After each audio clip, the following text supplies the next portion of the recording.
नमस्कार साथियों, आज बच्चा आपके लिए लेके आ गया हूँ वही चैप्टर जो हमने पिछली क्लास में छोड़ा था, कांग्रेस प्रणाली की चुनौतियां और पुनर्स्थापना। हाफ मैंने पिछली क्लास में करा दिया था बेटा, लिंक डिस्क्रिप्शन में है, सभी बच्चे जाके पहले उस वीडियो को देख लें ताकि ये चैप्टर भी आपको क्लियर हो जाए। तो चलो अब हम शुरू कर देते हैं बेटा आगे से। सबसे पहले हमें देख लेना चाहिए क्या कि हमने लास्ट देखा था कैसे इंदिरा गांधी प्रधानमंत्री बन गई। ठीक है, इंदिरा गांधी के प्रधानमंत्री बनने के बाद बेटा अब अगला चैलेंज था 1967 का इलेक्शन, यानी कि चौथा आम चुनाव। चौथा आम चुनाव क्या था बेटा? चौथे आम चुनाव का मतलब क्या? Fourth general election. अब ये इलेक्शन कैसे कांग्रेस के लिए एक बड़ी चुनौती था, उस चीज को हमें समझना होगा। कांग्रेस के लिए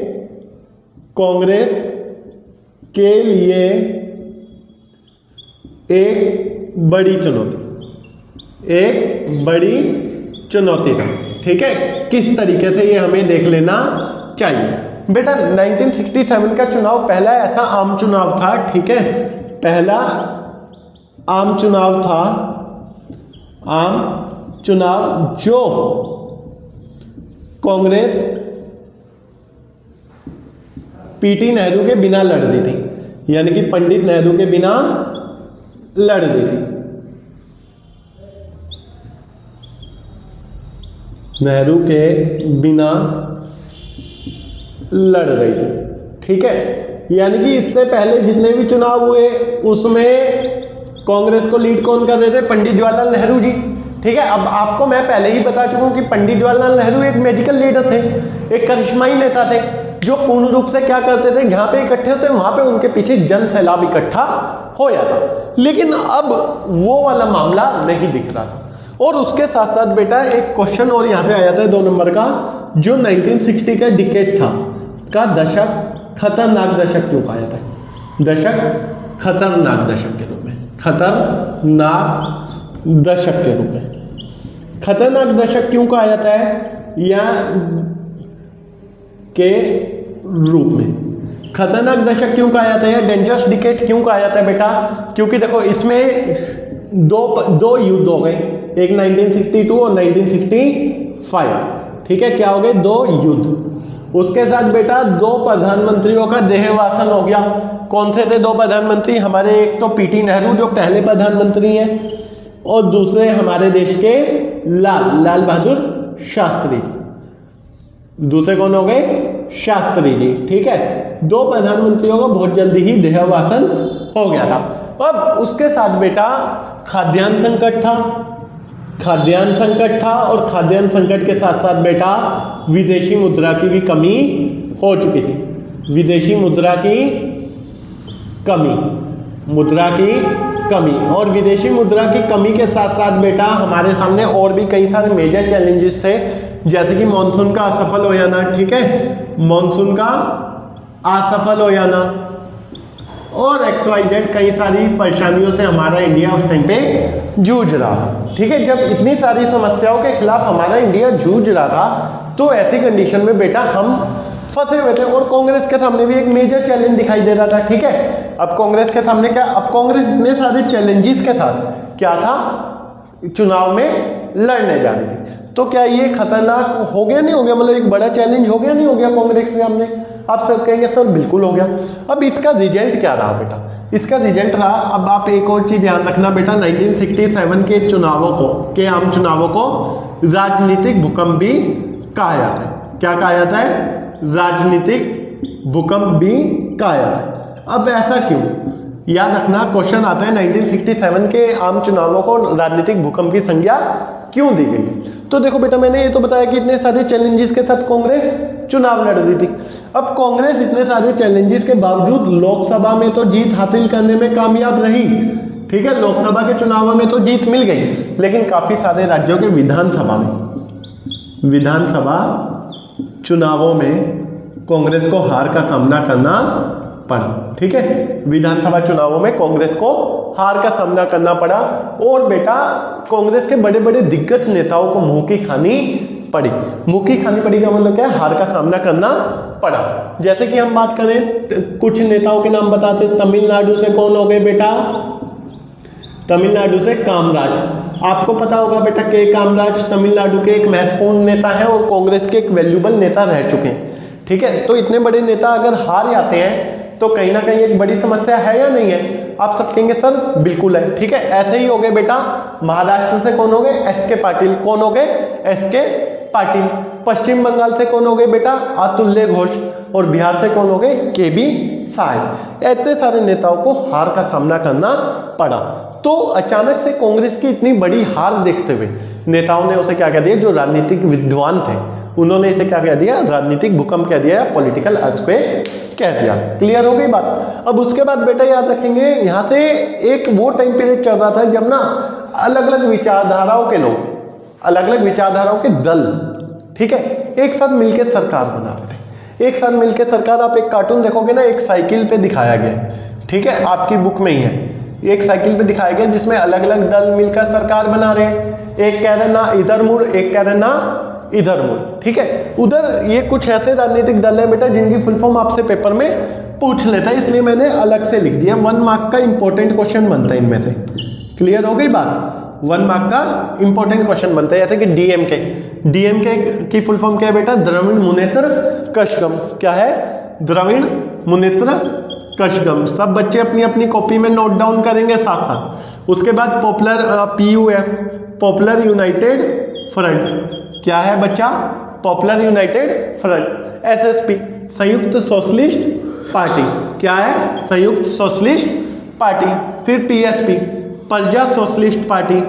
ठीक है, फिर ऐसे ही बेटा CPI, communist party of India. अगर बेटा CPIM लिखा हो जाए, ठीक है, CPIM तो कम्युनिस्ट पार्टी ऑफ इंडिया मार्क्सवाद, याद रखना इस चीज की भी। और फिर बेटा BKD, BKD की क्या है? भारतीय कृषि दल। ये कई सारी पार्टियां हैं जो अलग अलग विचारधाराओं की होते हुए क्या हुआ? इकट्ठी हो गई। ठीक है, यानी कि एक साथ होकर सरकार बनाई। उसी को जब ये सारी पार्टियों को एकजुट होते हुए देखा, ठीक है, यानी कि जो जितना विपक्ष था, विपक्षी पार्टियां क्या हो चुकी थी? अब कांग्रेस के खिलाफ एक साथ आ चुकी थी। ठीक है, उन्हीं सबको जो RML है, RML मतलब राम मनोहर लोहिया, आपने एक हॉस्पिटल का नाम भी सुना होगा, RML नाम पे, दिल्ली में ही है हमारे, राम मनोहर लोहिया। ठीक है, तो जो ये RML हॉस्पिटल है बेटा, उन्हीं के नाम पे एक समाजवादी नेता है। क्या है? समाजवादी नेता। तो विपक्षी दलों के एकजुट हो जाने की नीति को, यानी कि कांग्रेस को हराने के लिए जितने विपक्षी दल थे वो सब क्या आ गए? इकट्ठे होकर आ गए। इसी को क्या कहा गया बेटा? गैर कांग्रेसी, गैर कांग्रेसवाद कहा गया। क्या कहा? गैर कांग्रेसवाद। और ये संज्ञा किसने दी बेटा? RML ने दी, यानी कि राम मनोहर लोहिया ने दी। राम मनोहर लोहिया क्या थे? एक समाजवादी नेता थे। याद रहेगा? आपसे पूछा जाए सर गैर कांग्रेसवाद क्या है, एक वर्ड में यहाँ पे मेंशन कर दे रहा हूं बेटा, गैर कांग्रेसवाद। ठीक है, गैर कांग्रेसवाद। अगर आपसे पूछ लिया जाए तो आप क्या कहेंगे बच्चा? मतलब जो कांग्रेस के एक विपक्षी दल थे, ठीक है, वो कांग्रेस को हराने के मोटिव से, कांग्रेस को चुनावों में हराने के उद्देश्य से क्या हुए? अलग अलग विचारधाराओं के होने के बावजूद भी इकट्ठे हो गए और एक साथ मिलकर चुनाव लड़ने लगे। ठीक है, इसी को एक समाजवादी नेता RML यानी कि राम मनोहर लोहिया ने क्या संज्ञा दे दी? आप सब कहेंगे सर उन्होंने संज्ञा दे दी किस चीज की? सॉरी, उन्होंने संज्ञा दे दी गैर कांग्रेसवाद की। क्लियर है? बिल्कुल, बहुत बढ़िया। मैं यहाँ से डस्टर ले लूँ बच्चा, फिर अगले टॉपिक पे आ जाते हैं हम। ठीक है, अगला टॉपिक क्या आएगा बेटा हमारे? यहाँ से मैंने गैर कांग्रेसवाद आपको क्लियर कर दिया। अब एक टॉपिक आ जाएगा बेटा, बड़ा मेन टॉपिक है जो पेपर में 4 नंबर का आता भी है, इंदिरा बनाम, अरे यार एक सेकेंड, इंदिरा बनाम सिंडिकेट। क्या आ जाएगा बच्चा? इंदिरा बनाम सिंडिकेट। अब यहाँ से इसे दोबारा लिख लेते हैं, हम मिटाई देते हैं थोड़ा सा, एक सेकेंड। कांग्रेस प्रणाली की चुनौतियां और पुनर्स्थापना लिख लेते हैं यहाँ पे हम, क्योंकि चैप्टर का नाम क्लियर होता रहेगा ना, चुनौतियां और पुनर्स्थापना। यहाँ से इसे हम कोई नहीं। ठीक है, अब देखो बेटा यहाँ से आ जाएगा इंदिरा बनाम सिंडिकेट।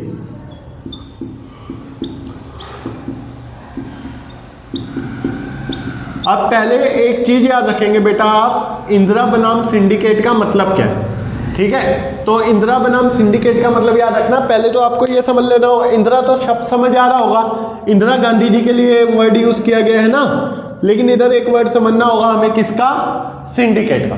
सिंडिकेट क्या है बेटा? ये कोई विपक्षी पार्टियां नहीं है। बनाम लिखा है, बनाम मतलब ये तो ऐसा लग रहा है ना कि कोई विपक्ष होगा जो इंदिरा के खिलाफ लड़ रहा होगा, नहीं, ये कांग्रेस के ही भीतर, कांग्रेस के भीतर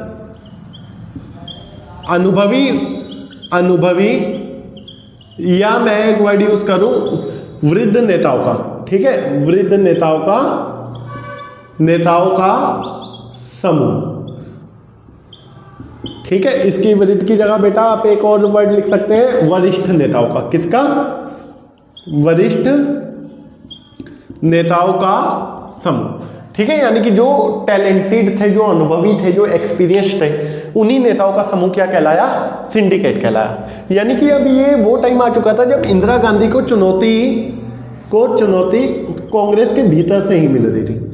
यानी कि कांग्रेस को चुनौती कांग्रेस के भीतर से ही मिल रही थी, ठीक है, भीतर से ही मिल रही थी। कोई विपक्षी दल नहीं था सामने, बल्कि अपने ही लोग सामने आकर खड़े हुए थे, जो कौन थे? सिंडिकेट। सिंडिकेट वही है बेटा जिन्होंने इंदिरा गांधी को प्रधानमंत्री बनने में महत्वपूर्ण भूमिका निभाई थी, है ना। इंदिरा को प्रधानमंत्री बनाने में भूमिका, प्रधानमंत्री बनाने में भूमिका। अब जब इंदिरा गांधी इन्हें अनदेखा करने लगी, इनकी नीतियों पर चलने को तैयार नहीं थी, तो ये इंदिरा गांधी के खिलाफ ही होने लगे। असली मामला तो बेटा तब सामने आया जब 1969 में राष्ट्रपति चुनाव हुए। पूर्ण रूप से ये जो लड़ाई थी, ये जो इंदिरा बनाम सिंडिकेट था, वो दिखाई देने लग गया। अब 1969 के चुनावों में क्या था बेटा? उस टाइम पे जो कांग्रेस पार्टी थी, ठीक है, उस टाइम पे हमारे जो राष्ट्रपति थे, ठीक है, राष्ट्रपति का नाम क्या था? जाकिर हुसैन। क्या था? तत्कालीन राष्ट्रपति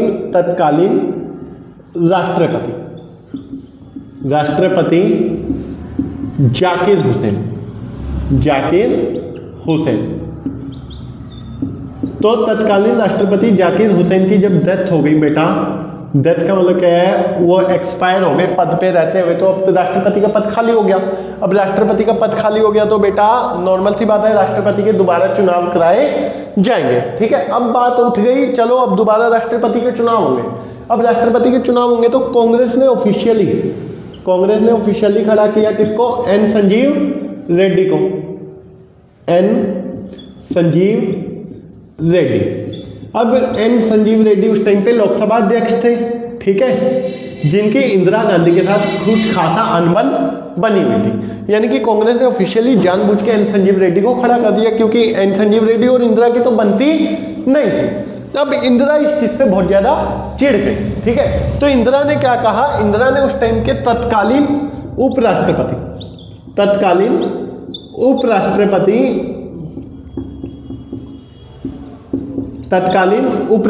को कहा क्या कि आप स्वतंत्र उम्मीदवार के रूप में चुनाव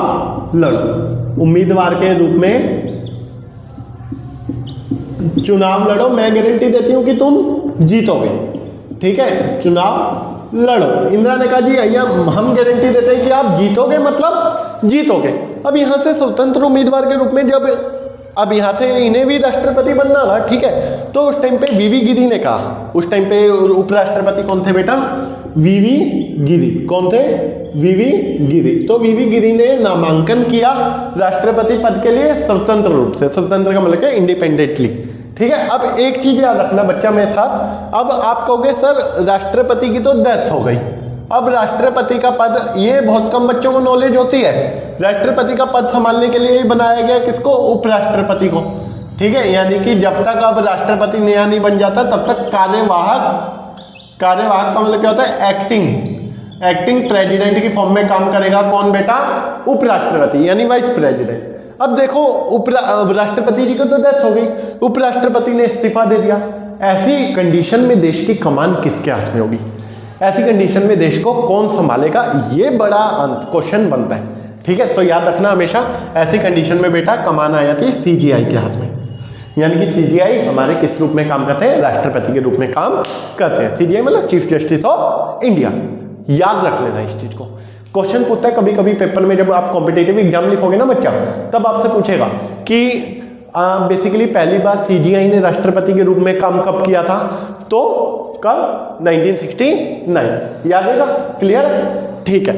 अब इसके बाद बच्चा हम देखें, अब ये वीवी गिरी चुनाव में तो खड़े हो गए, अब यहाँ से व्हीप जारी होता है, ऑफिशियली कांग्रेस की साइड से व्हीप जारी होता है कि भैया सबके सब किसे वोटिंग करेंगे, सबके सब वोटिंग करेंगे एन संजीव रेड्डी को और उसी को जिताएंगे।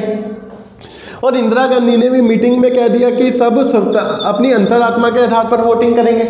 अब जब राष्ट्रपति चुनाव का रिजल्ट आया तो उस रिजल्ट ने दोबारा से पूर्ण रूप से सबको चौंका डाला, क्योंकि उस टाइम पे कांग्रेस के ऑफिशियल जो उम्मीदवार थे, कैंडिडेट थे एन संजीव रेड्डी, वो चुनावों में हार गए और जीत किसकी हुई बच्चा, वीवी गिरी की जीत हुई। अब यहाँ से जो अंतर था, यानी कि यहाँ से जो टूट थी वो साफ दिखाई देने लगी। इसके बाद कांग्रेस दो पार्ट में टूट गई, एक बनी बेटा कांग्रेस ओ, कांग्रेस ओ का मतलब क्या है, ऑल इंडिया ऑर्गेनाइजेशन, ठीक है, और एक बनी बच्चा कांग्रेस आर। कांग्रेस आर का मतलब क्या है, रिक्विजिनिस्ट, या इसे कभी कभी कांग्रेस आई भी लिखा हुआ मिलेगा। आई का मतलब कांग्रेस इंदिरा। यहां से पूरे तरीके से कांग्रेस टूट गई और कांग्रेस अलग हो गई, ठीक है, यानी कि जो विपक्ष वो सिंडिकेट थे, सिंडिकेट ओ में आ गए और जो रिक्विजिनिस्ट थे वो आर में आ गए, जो इंदिरा गांधी के साथ थे। क्लियर हो गई बात। अब इसके बाद बेटा, अब अभी भी कहानी पूर्ण रूप से खत्म नहीं हुई। अब इंदिरा गांधी का साथ नहीं दे रहे थे, कौन, सिंडिकेट। जब सिंडिकेट इंदिरा गांधी का साथ नहीं दे रहे थे तो इंदिरा गांधी खुलकर फैसले नहीं ले पा रही थी। यानी कि खुलकर फैसले ना ले पाने का मतलब क्या है कि इंदिरा गांधी कमजोर सरकार के रूप में काम कर रही थी, ठीक है। इसी वजह से बेटा इंदिरा गांधी ने क्या किया, इस्तीफा दे दिया। इस्तीफा देने के बाद संसद को भंग कर दिया। अब संसद भंग हो गई। संसद भंग होने का मतलब क्या था बेटा, दोबारा इलेक्शन। तो 1971 में ही क्या करा दिए गए, 5th जनरल इलेक्शन कराए गए, यानी कि 5वें आम चुनाव कराए गए, ठीक है, 5वें आम चुनाव। अब 5वें आम चुनाव बेसिकली अगर हम बात करें तो ये होने चाहिए थे कब बेटा, ये होने चाहिए थे 1967 में हुए थे, 68, 69, 70, 71, 72 होने 72 में चाहिए थे, लेकिन हो गए कब, 71 में। इसका कारण क्या था कि इंदिरा गांधी ने क्या कर दिया था, संसद को भंग कर दिया था, ठीक है। इंदिरा गांधी द्वारा संसद को भंग कर देना, संसद को भंग कर देना। अब आपको पता है बेटा, जैसे ही प्राइम मिनिस्टर इस्तीफा देते हैं तो पूरा कैबिनेट खत्म हो जाता है। अब 1971 के इलेक्शंस पे सबकी नजर थी, सबको लग रहा था इंदिरा गांधी हार जाएगी, कांग्रेस ओ की जीत होगी, क्योंकि उसमें अनुभवी नेता है, उसमें वरिष्ठ नेता है। लेकिन इसके रिजल्ट ने बेटा पूरे दुनिया में जो लोकतंत्र पे नजर टिकाए बैठे थे चौंका दिया। उस टाइम पे बेटा बेसिकली कांग्रेस आर को कितनी, 352 सीटें मिली, यानी कि इंदिरा गांधी की पार्टी को 352 सीटें मिली, ठीक है। और उसी के साथ बेटा कांग्रेस ओ को केवल 16 सीटें मिली, और जो विपक्षी पार्टियों का महाजोट बना हुआ था, ठीक है, वो भी केवल और केवल कितनी सीटों पर सिमट गया बेटा, केवल और केवल 40 सीटों पर सिमट गया। कितनी सीटों पर, 40 सीटों पर सिमट कर रह गया। क्लियर हो गई बात। अब इसके साथ बेटा आपको एक चीज याद रखना होगा, यहां से इंदिरा गांधी जीत तो गई, लेकिन यहां से क्वेश्चन आता है इंदिरा गांधी की जीत के कारण। इंदिरा गांधी की जीत के कारण, जीत के कारणों का मतलब क्या है कि आखिरकार उनकी जीत के क्या क्या कारण रहे, ठीक है। तो इंदिरा गांधी की जीत के कारणों में बेटा पहला और मुख्य कारण क्या रहा, एक बैंकों का राष्ट्रीयकरण। इंदिरा गांधी ने क्या किया, 14 अग्रणी बैंकों का राष्ट्रीयकरण कर दिया, ठीक है, राष्ट्रीयकरण। और दूसरा क्या रहा बेटा, प्रीवी पर्स की समाप्ति। अब आएगा मन में क्वेश्चन, सर प्रीवी पर्स क्या है, प्रीवी पर्स क्या है। देखो बेटा प्रीवी पर्स का मैं आपको बता दूं एग्जैक्ट मीनिंग। जब हमारा भारत आज़ाद हुआ था उस टाइम पे मैं आपको पहले भी बता चुका हूँ बेटा, 565 रियासतें थी, 565 रियासतें थी, रजवाड़े थी। उस टाइम पे भारत सरकार ने सारे रुख अपनाए थे, साम दाम दंड भेद। तो कुछ लोगों को दाम भी दिया गया था। दाम का मतलब क्या है, ये तय किया गया था जी आप इतनी जमीन रख सकते हो और इतना पर ईयर आपको पैसा दे दिया जाएगा। तो प्रीवी पस के तहत वो भत्ता हर साल दिया जाता था, ठीक है। लेकिन इंदिरा गांधी ने क्या किया, इस प्रीवी पस को खत्म कर दिया, यानी कि प्रीवी पस को समाप्त कर दिया। क्लियर हो गई बात। अब यहाँ से इंदिरा गांधी लग रही है ना थोड़ी, एक हैवी नेता है, इतना बढ़िया काम कर दिया, इतना पैसा बर्बाद होता था सरकार का। क्लियर। फिर उसके बाद बेटा क्या किया, एक नारा दिया था गरीबी हटाओ का नारा, गरीबी हटाओ। उस टाइम पे देखो सिचुएशन ही ऐसी चल रही थी कि गरीबी बहुत ज्यादा थी भारत में। जैसे इंदिरा गांधी ने ये नारा दिया, एक स्लोगन दिया गरीबी हटाओ, उसके बाद बेटा सबकी नजरें केवल और केवल इंदिरा गांधी पर टिकी हुई थी। और उसके बाद बेटा सबसे जो इफेक्टिव कारगर रीजन साबित हुआ वो हुआ 1971 के युद्ध में जीत। ये जो जीत हुई इसने तो भैया इंदिरा गांधी की शान और शौकत में चार चांद लगा दिए। सबकी नजर अब इंदिरा गांधी पे, पूरा विश्व इंदिरा गांधी को देख रहा था, क्योंकि इन्हें आयरन लेडी के नाम से भी जानते हैं, लौह महिला के नाम से, ठीक है, क्योंकि इतनी मजबूत और कद्दावर नेता बनकर उभरी और हमारी पहली महिला प्रधानमंत्री भी रही है। क्लियर हो गई बात। अब उसके बाद बेटा एक चीज याद रखना, ये हो गया, ये हो गया। अब एक लास्ट क्वेश्चन जो यहां से आता है, कांग्रेस की पुनर्स्थापना का मतलब क्या है? कांग्रेस की पुनर्स्थापना का मतलब क्या है? तो पुनर्स्थापना के मतलब को हम देख लेते हैं बच्चा। पुनर्स्थापना का मतलब क्या होता है? दोबारा से स्थापित होना। मतलब क्या होता है? दोबारा से स्थापित होना। एक सेकेंड, दोबारा से स्थापित होना। दोबारा से स्थापित होने का मतलब क्या है बच्चा? यहाँ पे तो एक चीज याद रखना कि ये वो टाइम पीरियड आ चुका था अब जब कांग्रेस ने अपने आप को पुनर्स्थापित किया। मैंने बताया ना, दो पार्ट में डिवाइड होगी कांग्रेस, एक कांग्रेस आर, एक कांग्रेस ओ। अब जो कांग्रेस आर थी वो अपने आप को डिस्टेब्लिश कर दी थी, नहीं कर दी थी? यानी इतनी सारी समस्याओं के बाद कांग्रेस ने अपने आप को स्थापित किया। ये कांग्रेस भी लोकप्रियता के आधार पर तो पुरानी कांग्रेस जाती थी, लेकिन फिर भी इसका जनाधार बदल गया। जनाधार का मतलब क्या? लोकप्रिय तो थी, वोट काफी अच्छे मिले, सब कुछ क्लियर था, लेकिन अब इसमें वो क्षमता नहीं रही थी, वो पावर नहीं रही थी जो पुरानी कांग्रेस में थी। पहले की कांग्रेस में क्या क्षमता थी कि वो सभी लोगों को एक समूह के रूप में पकड़कर चलती थी, लेकिन इसकी पुनर्स्थापना तो हुई लेकिन वो शक्ति नहीं आ पाई। अब कांग्रेस का जो एक तरीके से मैं बताऊं जनाधार, जनाधार का मतलब क्या होता है? जहां से जनता से वोट मिलता है, वो केवल और केवल अल्पसंख्यकों, महिलाओं और उसके साथ साथ मतलब अनुसूचित जाति जनजातियों तक ही सिमट कर रह गया। अब जो शिक्षित वर्ग था वो कांग्रेस से दूरियां बनाने लग गया। क्लियर हो गई बात। ये कारण थे बेटा, क्या ये था क्या? कांग्रेस की पुनर्स्थापना। अगर बच्चा वीडियो पसंद आई हो तो जल्दी से लाइक कर दो, शेयर कर दो और हर चैनल को सब्सक्राइब कर दो। जय हिंद, जय भारत।